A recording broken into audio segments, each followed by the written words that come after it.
नमस्कार विद्यार्थी भाइ बहिनीहरू, आजको यस कक्षामा सम्पूर्ण विद्यार्थी भाइ बहिनीहरूलाई हार्दिक स्वागत गर्दछु। भाइ बहिनीहरू, आज हामी कक्षा 6 को सामाजिक अध्ययन तथा मानव मूल्य शिक्षा विषय अन्तर्गत एकाइ 5 को पाठ 6 को बारेमा छलफल गर्नेछौँ र आजको हाम्रो पाठ शीर्षक रहेको छ सामाजिक तथा आर्थिक उपलब्धि विक्रम सम्वत 2007 सालदेखि हालसम्म। भाइ बहिनीहरू, यस पाठ शीर्षक अन्तर्गत हामी 2007 सालदेखि हालसम्मका मुख्य सामाजिक उपलब्धिहरू के भए, त्यसै गरी विक्रम सम्वत 2007 सालदेखि हालसम्म मुख्य आर्थिक उपलब्धिहरू के भए भन्ने सन्दर्भमा छलफल गर्नेछौँ। भाइ बहिनीहरू, उपलब्धिको अर्थ के हो भने के विकास भए, के सुधार भए सामाजिक र आर्थिक क्षेत्रमा हो, त्यसैको सन्दर्भमा हामी छलफल गर्नेछौँ। भाइ बहिनीहरू, अब हामीले पाठ 6 को बारेमा छलफल गर्नुभन्दा अगाडि, यसभन्दा अगाडिको कक्षामा हामीले पाठ 5 को बारेमा छलफल गरेका थियौँ र त्यो पाठ शीर्षक रहेको थियो विक्रम सम्वत 2007 सालदेखि हालसम्मका राजनीतिक घटनाक्रमहरू। भाइ बहिनीहरू हो, त्यसको बारेमा हामी संक्षेपमा छलफल गर्नेछौँ। भाइ बहिनीहरू, हामी पहिले पनि छलफल गरिसकेका छौँ। विक्रम सम्वत 2000 फाल्गुन 7 गते नेपालमा प्रजातन्त्रको स्थापना भएको थियो, राजा त्रिभुवनबाट शाही घोषणा भएर। त्यसपछि विक्रम सम्वत 2015 साल फाल्गुन 7 गते नेपालमा पहिलो पटक आम निर्वाचन भएको थियो अनि विक्रम सम्वत 2016 साल जेठ 3 गते विश्वेश्वर प्रसाद कोइराला नेपालको प्रथम जननिर्वाचित प्रधानमन्त्री भएका थिए अनि 2017 साल पुष 1 गते राजा महेन्द्रले नेपालमा लागू भएको प्रजातान्त्रिक व्यवस्था अन्त्य गरी पञ्चायती व्यवस्था लागू गरेका थिए अनि 2037 साल वैशाख 20 गते नेपालमा जनमत सङ्ग्रह भएको थियो। त्यसपछि 2058 सालमा नेपालमा नारायण हिटी राजदरबार हत्याकाण्ड भएको थियो र ज्ञानेन्द्र नेपालका राजा भएका थिए अनि तत्कालीन राजा ज्ञानेन्द्रले विक्रम सम्वत 2063 वैशाख 11 गते नेपालमा पुनः प्रजातान्त्रिक शासन व्यवस्था लागू भएको घोषणा गरेका थिए अनि 2064 साल चैत्र 28 गते नेपालमा पहिलो पटक संविधान सभाको निर्वाचन भएको थियो र 2065 साल जेठ 15 गते संविधान सभाको पहिलो बैठकबाट नेपाल गणतन्त्र मुलुक भएको घोषणा भएको थियो। यसरी भाइ बहिनीहरू, विभिन्न समयमा हाम्रो देशको राजनीतिक अवस्थाहरू परिवर्तन हुँदै गएको देखिन्छ। भाइ बहिनीहरू, यसरी हामी 7 सालदेखि हालसम्मका राजनीतिक घटनाक्रमहरूको बारेमा संक्षेपमा छलफल गऱ्यौँ। अब हामी सामाजिक तथा आर्थिक उपलब्धिको बारेमा छलफल गर्न गइरहेका छौँ। भाइ बहिनीहरू, अब सामाजिक उपलब्धि अन्तर्गत हामी के कुराहरू हेर्छौँ त भन्दाखेरि यस अन्तर्गत शिक्षाको क्षेत्रमा के विकास भए, कस्ता सुधारहरू भए, त्यसै गरी स्वास्थ्यको क्षेत्रमा भएका विकास र सुधारका कार्यक्रमहरू, त्यसै गरी यातायातको क्षेत्रमा भएका विकासात्मक कार्यक्रमहरू, सञ्चारको क्षेत्रमा भएका विकासात्मक कार्यक्रमहरू अनि विकास कार्यक्रममा जनसहभागिताका कुराहरू, त्यसै गरी जनतामा राजनीतिक चेतनाको विकास भएका कुराहरू र सामाजिक परिवर्तनको सन्दर्भमा हामी छलफल गर्नेछौँ। त्यसै गरी आर्थिक उपलब्धि अन्तर्गत हामी आज यस कक्षामा बैंक तथा वित्तीय संस्थाको सन्दर्भमा छलफल गर्नेछौँ। त्यसै गरी योजनाबद्ध विकासको थालनी, स्थानीय स्रोत साधनको व्यापक परिचालन, उद्योग व्यापार अनि रोजगारीको सन्दर्भमा छलफल गर्नेछौँ। भाइ बहिनीहरू, अब हामी अगाडि बढ्छौँ। सबैजना तयार हुनुहुन्छ होइन त? ल ठिक छ है, अब हामी अगाडि बढौँ है त। हस् ल भाइ बहिनीहरू, अब हामी सामाजिक उपलब्धि अन्तर्गत अघि पनि हामीले हेऱ्यौँ शिक्षाको सन्दर्भमा छलफल गर्नेछौँ। भाइ बहिनीहरू, 2007 साल अगाडि नेपालमा शिक्षाको राम्रो विकास भएका थिएन, मानिसहरूले लेखपढ गर्न पाएका थिएनन् होइन। तर जब 2007 सालमा प्रजातन्त्र आयो, त्यसपछि के भयो त, त्यो बेलादेखि 2007 सालदेखि हालसम्म देशका विभिन्न क्षेत्रमा विद्यालयहरू कलेजहरूको स्थापना भएको देखिन्छ। त्यसै गरी जब कलेज अनि विद्यालयको स्थापना भयो अनि सर्वसाधारण आम नागरिकहरूले, आम नेपाली नागरिकहरूले के गर्थे, पढ्ने मौका पाए। त्यसै गरी भाइ बहिनीहरू, अनि पढ्ने भएपछि के भयो त, मानिसहरू साक्षर हुने भए, लेखपढ गर्न सक्ने भए, अनि लेखपढ गर्न सक्ने मानिसको सङ्ख्यामा के भयो त, वृद्धि भयो होइन, मानिसको सङ्ख्या बढ्न थाले। भाइ बहिनीहरू, यहाँ हामीले साक्षर भन्यौँ नि होइन, साक्षर भनेको के होला त, लेखपढ गर्न सक्ने क्षमता होइन हो, त्यसलाई हामी साक्षर भन्छौँ भाइ बहिनीहरू। त्यसै गरी विभिन्न प्राविधिक शिक्षालयहरूको स्थापना हो। भाइ बहिनीहरू, यो प्राविधिक शिक्षालय भनेको के होला थाहा छ भाइ बहिनीहरूलाई? छैन है। प्राविधिक भनेको जस्तै डाक्टर भयो, इन्जिनियर भयो होइन, त्यसै गरी वकिल भए, शिक्षक भए, सबै प्राविधिक जनशक्ति हुन् होइन। हो, यस्ता जनशक्तिको उत्पादन गर्नका लागि कलेजहरूको स्थापना भयो है, हो, त्यसलाई हामी प्राविधिक शिक्षालय भन्छौँ। त्यसै गरी जब प्राविधिक शिक्षालयको स्थापना भयो अनि प्राविधिक जनशक्तिहरू के भयो त, उत्पादन हुन थाले होइन। अनि संविधानमा पनि भाइ बहिनीहरू, हाम्रो देशको संविधान भनेको के होला, हाम्रो देशको मूल कानुन हो होइन। हो, हाम्रो देशको संविधानमा शिक्षालाई के गरेको छ त, मौलिक हकको रूपमा राखिएको छ, व्यवस्था गरिएको छ। मौलिक हक भएपछि हामी देशका हरेक नागरिकहरूले पढ्ने मौका पाएका छौँ। भाइ बहिनीहरू, 2007 साल अघि नेपाली नागरिकहरूलाई पढ्ने सुविधा थिएन। त्यसै गरी विक्रम सम्वत 2007 साल अघि नेपालमा साक्षर व्यक्तिहरूको सङ्ख्या 2% थियो भाइ बहिनी। 2% भनेको कति होला त भाइ बहिनीहरू? प्रतिशत भनेको 100 है। अनि 2% भनेको 100 जना व्यक्तिमध्ये 2 जना मात्रै व्यक्ति लेखपढ गर्न सक्ने खालका थिए भाइ बहिनीहरू। अनि अहिले कति छ त लेखपढ गर्न सक्ने, अर्थात् पढे लेखेका मानिसहरूको सङ्ख्या कति रहेको छ भन्दाखेरि नेपालको जनगणना 2068 अनुसार 65% भन्दा बढी रहेको छ, अर्थात् 65.9% रहेको छ। अर्थात् करिब 100 जनामध्ये 65 जना जति मानिस लेखपढ गर्न सक्ने क्षमताका रहेका छन्। र अहिले 2078 पनि जनगणना भएको छ भाइ बहिनीहरू। यो जनगणना अनुसार नेपालमा साक्षर व्यक्तिहरूको सङ्ख्या अझ बढ्न सक्ने स्थिति छ भाइ बहिनीहरू। यो हामीले शिक्षाको विकासको सन्दर्भमा भएका प्रगतिहरू, सुधारहरू हेऱ्यौँ।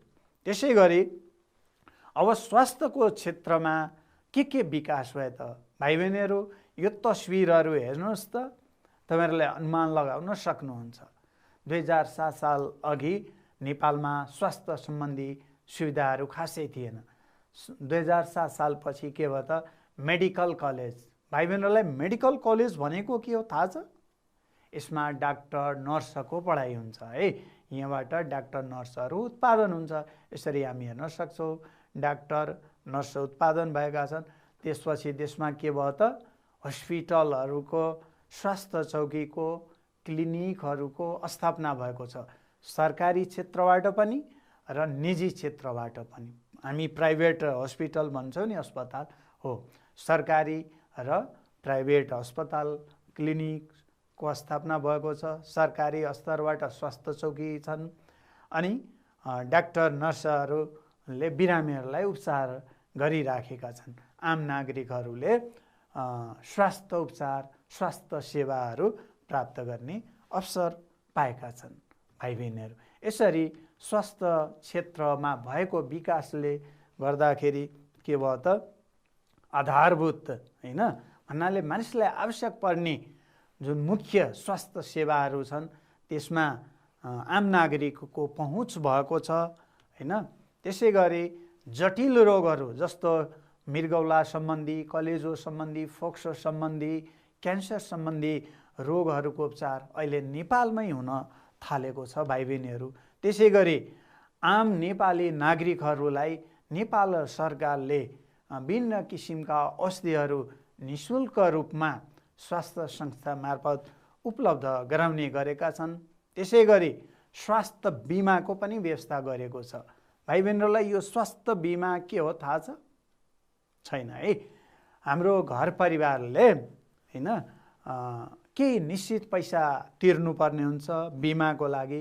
पैसा तिरिसकेपछि अब 1 वर्ष वा 5 वर्ष 2 वर्ष कति वर्षको हुन्छ त्यो बिमा हुन्छ। बिमा भइसकेपछि परिवारका सदस्यहरूलाई थोरै रकममा लगभग लाख रुपियाँसम्मको पनि स्वास्थ्य उपचार निःशुल्क रूपमा हुन्छ। यसरी स्वास्थ्य बिमाको पनि व्यवस्था गरिएको छ। अनि पहिला नेपाली नागरिकहरू थोरै भन्नाले कम उमेरसम्म बाँच्ने गर्थे। अहिले औसत आयु सालाखाला होइन आयुमा के भएछ त वृद्धि भएको छ है। करिब 70 को हाराहारीमा हाम्रो नेपालमा नागरिकहरूको बाँच्ने आयु भएको छ है।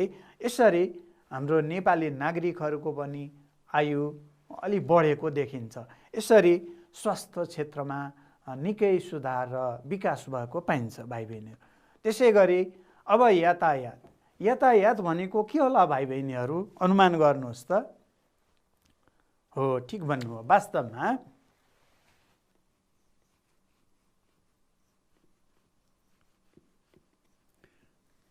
यातायात भनेको के त सामान वा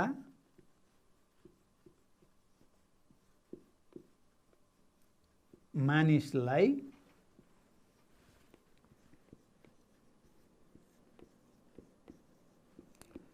एक ठाउँबाट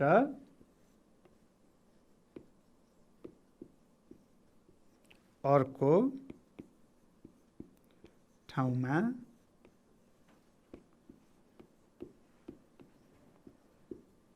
ओसार्ने भाइ बहिनीहरू।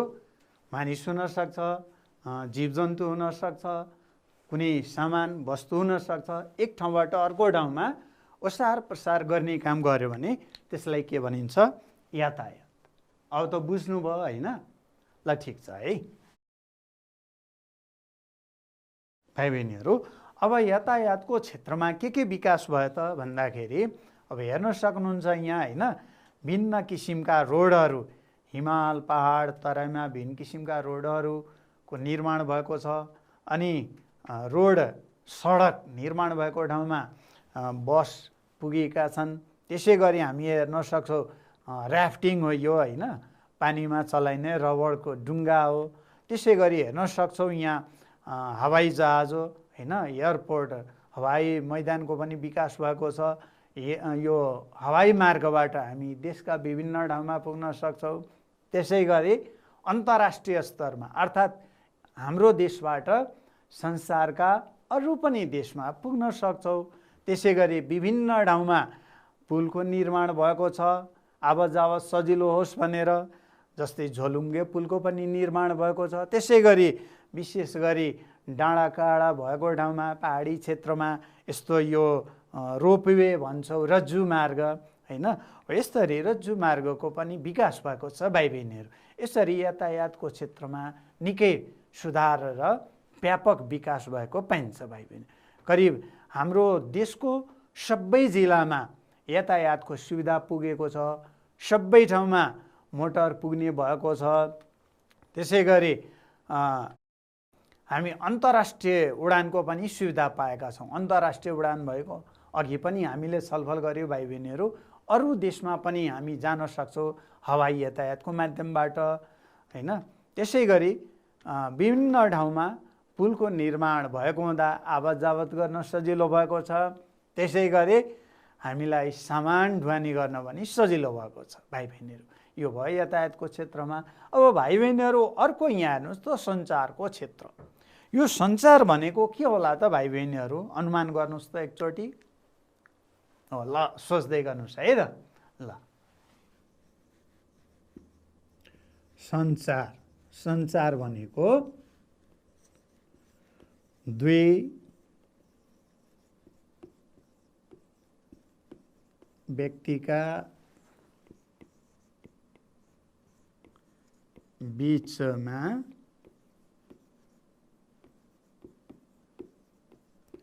खबरको आदान प्रदान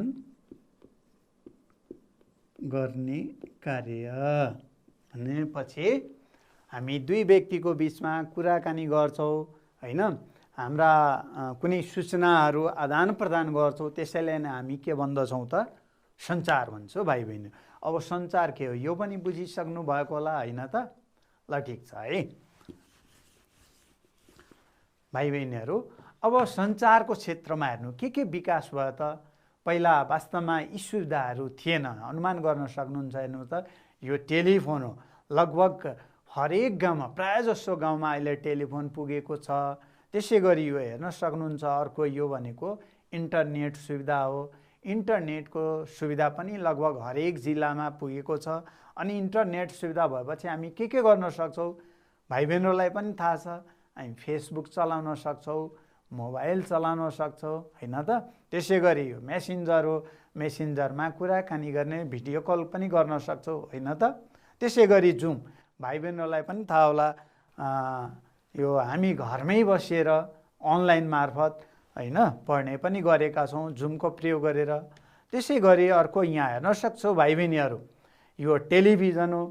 सरकारी क्षेत्रबाट र निजी क्षेत्रबाट विभिन्न किसिमका थुप्रै टेलिभिजनहरूको स्थापना भएको छ। त्यसै गरी इमेल, भाइ बहिनीहरूलाई इमेल भनेको के हो थाहा छ छैन है। पहिला हामी कागजमा चिठी लेख्थ्यौँ, अब अहिले हामीले कम्प्युटरमा टाइप गरेर इन्टरनेट मार्फत चिठी पठाउन सक्छौँ, जसलाई इमेल भनिन्छ। त्यसै गरी भाइ बहिनीहरू यो हामी पत्र पत्रिका हेर्न सक्छौँ। यो विभिन्न किसिमका पत्र पत्रिकाहरू अहिले प्रकाशन हुने गरेको छ होइन।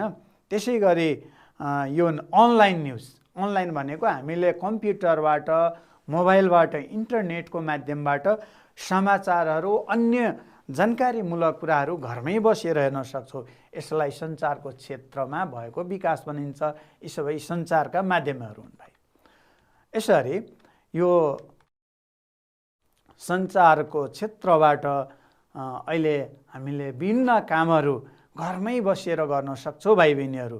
घरमै बसेर चलचित्र हेर्न सक्छौँ, भिडियो हेर्न सक्छौँ, समाचार थाहा पाउन सक्छौँ, अनि घरमै बसेर अनलाइन व्यापार पनि गर्न सक्छौँ भाइ बहिनी।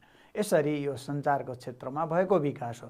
त्यसै गरी भाइ बहिनी अर्को आयो विकास कार्यक्रममा जनसहभागिता। भाइ बहिनीहरू यो जनसहभागिता भनेको के होला त, अनुमान गर्नुहोस् त। ल सोच्दै गर्नुहोस् है त, म यसको अर्थ बताउँदैछु। जन भनेको जनता,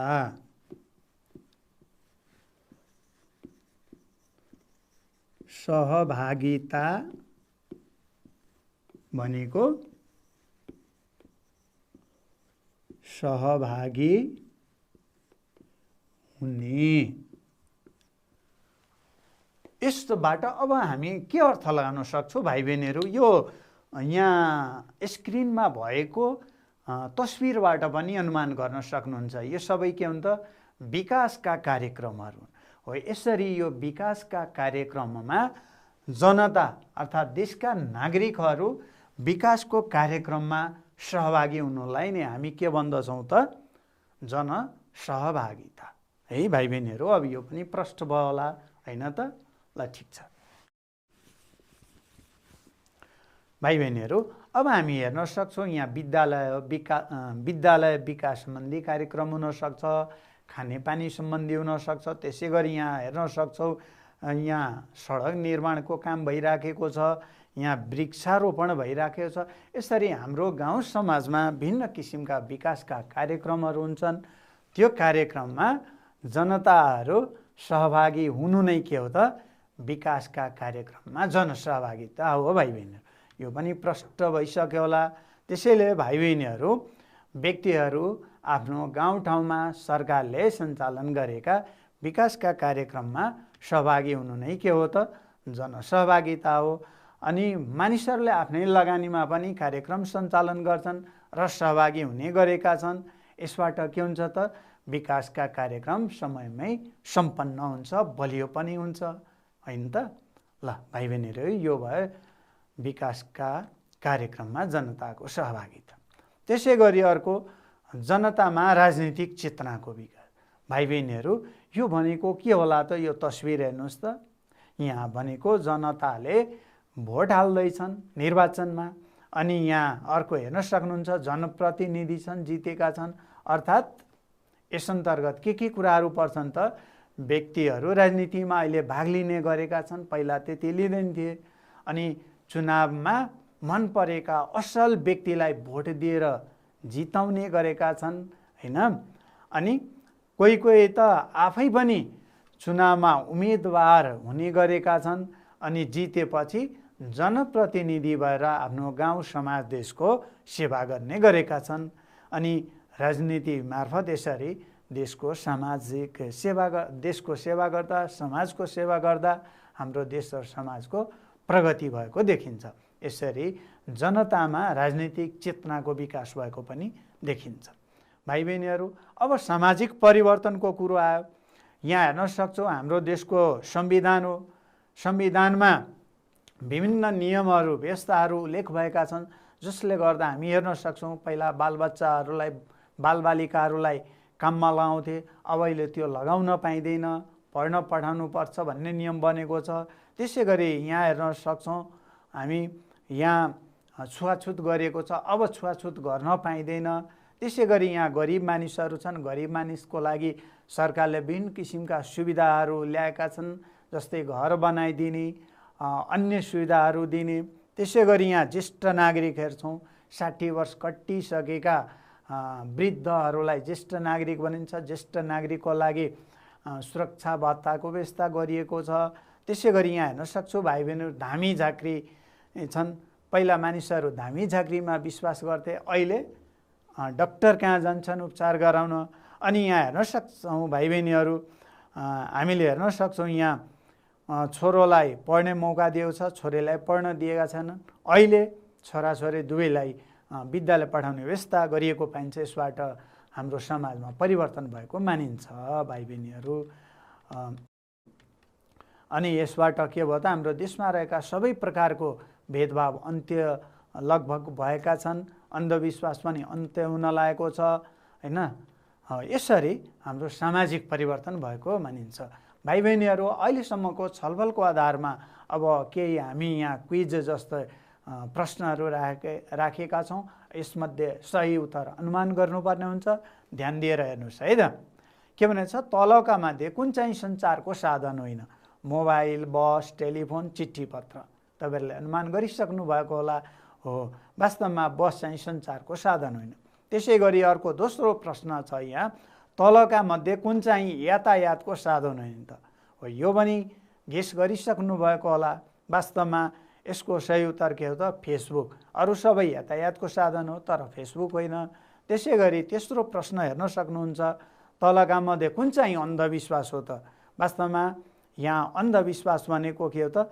धामी झाँक्रीमा विश्वास गर्नु चाहिँ अन्धविश्वास हो, अरू सबै अन्धविश्वास होइन भाइ बहिनी। भाइ बहिनीहरू, अहिलेसम्म हामीले सामाजिक उपलब्धि हेऱ्यौँ। अब हामी आर्थिक उपलब्धि हेर्छौँ। अब आर्थिक उपलब्धि भनेको के होला त भाइ बहिनीहरू? अनुमान गर्नुहोस् त एकचोटि। ल ठिकै छ है, म नि यहाँ राखेर बोर्डमा देखाउँदैछु, एकचोटि ध्यान दिएर हेर्नु होला है त भाइ बहिनीहरू। ल हेर्नुहोस् त के लेखेको छ? आर्थिक उपलब्धि, धन सम्पत्ति, रुपियाँ पैसा, आम्दानी, खर्च, उद्योग, व्यापार, रोजगारी, विभिन्न स्रोत साधनहरू, ब्याङ्क तथा वित्तीय संस्थाहरूमा भएको सुधार, विकास तथा प्रगति नै आर्थिक उपलब्धि हो भाइ बहिनीहरू है। हो, यसैलाई हामी आर्थिक उपलब्धि भन्दछौँ। भाइ बहिनीहरू यो पनि बुझिसक्नु भएको होला। ल ठिक छ, अब हामी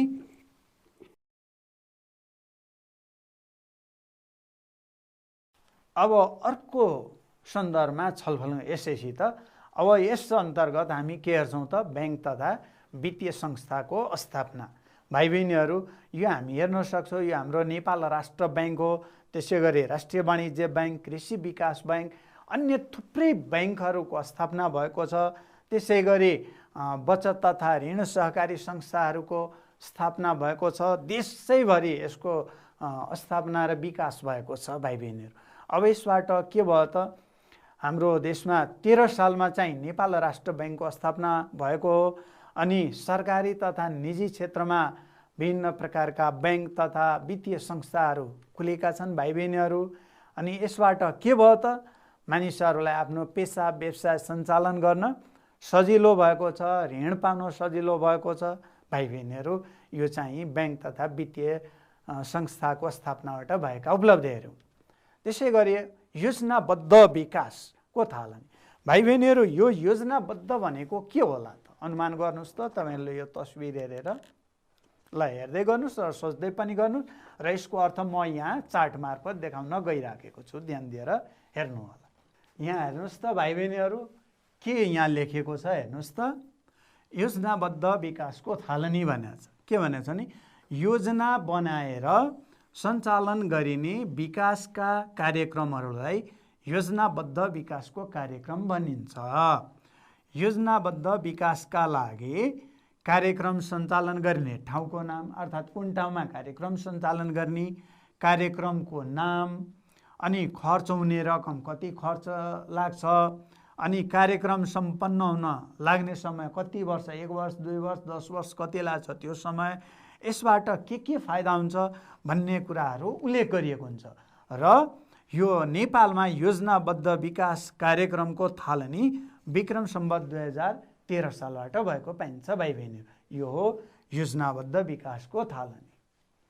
अब यसमा हेर्न सक्छौँ जस्तो रोड निर्माणको काम, अनि हवाई यातायातको विकास, त्यसै गरी शिक्षाको क्षेत्रमा भएको विकास, स्वास्थ्यको क्षेत्रमा भएको विकास, विद्युतको क्षेत्रमा, त्यसै गरी हेर्न सक्छौँ भाइ बहिनीहरू हामीले यो सहरी क्षेत्रको विकास हो, खानेपानी, यहाँ बजार, यसरी यो विभिन्न क्षेत्रमा योजनाबद्ध रूपमा हाम्रो देशमा विकास भएको पाइन्छ भाइ बहिनीहरू है। यो सबै योजनाबद्ध विकास अन्तर्गत पर्दछन्। त्यसै गरी भाइ बहिनीहरू स्थानीय स्रोत साधनको व्यापक परिचालन पनि भएको पाइन्छ। भाइ बहिनीहरू स्थानीय स्रोत साधनको अर्थ के होला थाहा छ? सोच्नुहोस् त एकचोटि। ल सोच्दै गर्नुहोस्, भाइ बहिनीहरूको सोचाइ मिल्यो कि मिलेन म यसको अर्थ बताउँदैछु। स्थानीय भनेको आफ्नै गाउँठाउँ, आफ्नै समाज, आफ्नै वरिपरिका क्षेत्रलाई हामी स्थानीय भन्दछौँ। र त्यो आफ्नो वरिपरि पाइने प्राकृतिक स्रोतहरू हुनसक्छ, जस्तै वन जङ्गल, ढुङ्गा, माटो, पानी, यी सबै के हुन् त प्राकृतिक स्रोत हुन्। त्यसै गरी कृत्रिम स्रोत पनि हुनसक्छ, जस्तो मानिसले बनाएका कुनै चिजहरू हुनसक्छ है, जस्तै हलो हुनसक्छ, घट्टा हुनसक्छ होइन। त्यसै गरी अरू कुनै उपकरणहरू, औजारहरू हुनसक्छ, अथवा अनुभवी व्यक्ति हुनसक्छ। यी सबै के हुन् त हाम्रा वरिपरि हाम्रो गाउँ समाजमा पाइने स्रोतहरू हुन्। हो, यस्ता स्रोत साधनको अहिले व्यापक परिचालन भएको छ, प्रयोग गरिएको पाइन्छ। यसबाट के भयो त हाम्रो देशको विकासमा, समाजको विकासमा मद्दत पुगेको पाइन्छ। भाइ बहिनीहरू हामी यहाँ हेर्न सक्छौँ तस्बिरमा, यो हाम्रो वन जङ्गल हो। वनबाट हामी काठ, दाउरा, जडीबुटी पाउँछौँ। यसबाट पनि हाम्रो आम्दानीको स्रोत बढ्छ। त्यसै गरी दोस्रो हामी हेर्न सक्छौँ नदी, यहाँबाट ढुङ्गा, गिटी, बालुवा, पानी हामी प्रयोग गर्न सक्छौँ। त्यसै गरी यो धान हो, कृषि क्षेत्रको धान, गहुँ भयो, त्यसै गरी फलफुल भयो होइन। यी सबै हाम्रा, त्यसै गरी हाम्रो पशुपालन पनि हुनसक्छ। यी सबै हाम्रा स्थानीय स्रोत साधन हुन् भाइ बहिनीहरू। यसरी यो स्रोत साधनको बढीभन्दा बढी प्रयोग भइराखेको छ। यसबाट हाम्रो देशको विकासमा, समाजको विकासमा मद्दत पुगेको पाइन्छ भाइ बहिनीहरू, होइन हो। यी भए हाम्रा स्थानीय स्रोत साधनको व्यापक परिचालन। अब भाइ बहिनीहरू अर्को हामी हेर्न सक्छौँ के भनेछ, उद्योग र व्यापारको विकास। यहाँ हेर्नुहोस् त, यो के देखाएको छ, हामी सामान्यतया फ्याक्ट्रीहरू भन्छ नि त, हो यहाँ फ्याक्ट्रीहरू छन्। अब उद्योग भनेको के होला त भाइ बहिनीहरू, थाहा छ? थाहा छैन है। ल ठिक छ, यहाँ हेर्नुहोस् त, उद्योग र व्यापारको अर्थ म यहाँ बोर्डमा लेख्दैछु है त, ध्यान दिएर हेर्नुहोस् है।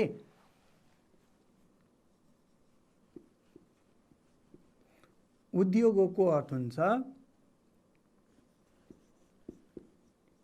वस्तु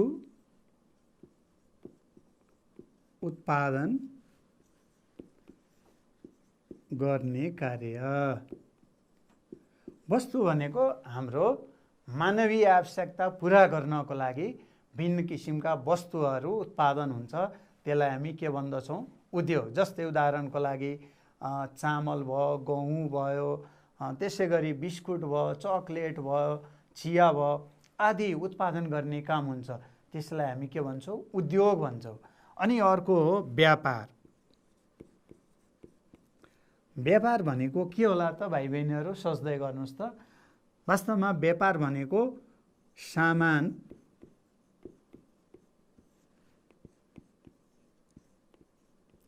किन्ने बेच्ने काम अर्थात् सामानहरू है, आवश्यक सामानहरू खरिद बिक्री गर्ने जुन काम हुन्छ त्यसलाई हामी के भन्दछौँ त, व्यापार भन्दछौँ भाइ बहिनीहरू। अब उद्योग र व्यापारको अर्थ पनि बुझिसक्नु भयो होला होइन त?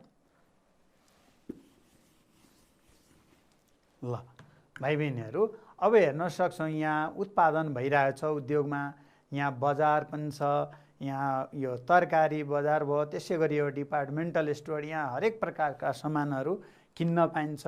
यसरी उद्योगबाट के हुने भयो त, हाम्रा आवश्यकताहरू सहज रूपमा पुरा हुने भएको छ। यसबाट हाम्रो जिउने शैलीमा पनि परिवर्तन आएको पाइन्छ भाइ बहिनीहरू। त्यसै गरी हामी रोजगारी हेर्न सक्छौँ। रोजगारी भनेको के होला त भाइ बहिनीहरू, गर्नुहोस् त। हो, रोजगारी भनेको काम गर्ने र काम बाबत ज्याला पाउने हो होइन, त्यसलाई हामी के भन्दछौँ त, रोजगारी भन्दछौँ। जस्तो मानिसहरू हामी हेर्न सक्छौँ, ब्याङ्कमा कोही काम पाएका छन्, कोही शिक्षकको काम पाएका छन्, कोही डाक्टर भएर नर्स भएर काम पाएका छन्, कोही इन्जिनियरको काम गरिरहेछन्, कोही आफ्नो देशमा नभई विदेशमा पनि काम गर्न पाएका छन्। यसलाई हामी के भन्दछौँ त, रोजगारी भन्दछौँ। यसरी रोजगारीको क्षेत्रमा पनि धेरै विकास भएको पाइन्छ, धेरै सुधारहरू भएको पाइन्छ भाइ बहिनीहरू। अहिले हाम्रो देशका नागरिकहरूले विभिन्न क्षेत्रमा रोजगारी पाएका छन्, जस्तै सार्वजनिक विद्यालय, ब्याङ्क, सुरक्षा फौज, सरकारी कार्यालयहरूमा रोजगारी पाएका छन्। त्यसै गरी निजी क्षेत्रका, जसलाई प्राइभेट भन्छौँ नि हामी, हो प्राइभेट स्कुलहरू, कलेज, ब्याङ्क, उद्योग, सुरक्षा गार्ड भनेको यो पनि सुरक्षाको काम गर्ने होइन मानिसहरू हुन् है, जस्तो ब्याङ्कहरूमा, उद्योगहरूमा पाइन्छ। अनि विदेशमा रोजगारी पाएका छन्। यसबाट के भयो त, हाम्रो देशमा गरिबी घट्दै गएको पाइन्छ, अर्थात् मानिसहरू धनी हुन थालेका छन्। अब भाइ बहिनीहरू, अहिलेसम्म गरेको छलफलको आधारमा अब हामी जोडा मिलाउँछौँ है त, ध्यान दिएर हेर्नु होला है त। अब यहाँ छ पहिलो, नेपाल राष्ट्र ब्याङ्कको स्थापना। नेपाल राष्ट्र ब्याङ्कको स्थापना कहिले भएको हो त भाइ बहिनीहरू, एकचोटि अनुमान गर्नुहोस् त, हामीले अघि पनि छलफल गरेका थियौँ। हो, तपाईँहरूले अनुमान गर्नुभएको कुरा सही हो, हेर्नुहोस् त मिलेन त, हो त 2013 सालमा। त्यसै गरी स्थानीय स्रोत साधन अन्तर्गत के कुराहरू पर्दछन्? हो, वास्तवमा वन, माटो, नदीजन्य पदार्थ भनेको नदीमा पाइने चिजहरू, ढुङ्गा, गिटी, बालुवा। अनि त्यसै गरी जनसहभागिता, अघि हामीले छलफल गरेका थियौँ। जनसहभागिता भनेको के हो त, विकासको काममा सहभागी हुनु। अनि वैदेशिक रोजगार भनेको विदेशमा गरिने रोजगार हो हैन। अनि व्यापार भनेको सामान खरिद बिक्री गर्नु। ल भाइ बहिनीहरू, आजको हाम्रो छलफलको कार्यक्रम यहीँ सकिन्छ। भाइ बहिनीहरू, आजको छलफलबाट भाइ बहिनीहरूलाई आफ्नो पाठको विषयवस्तुहरू बुझ्न मद्दत पुग्नेछ भन्ने मैले आशा गरेको छु। हस्त भाइ बहिनीहरू, आजलाई यति नै। नमस्कार, धन्यवाद।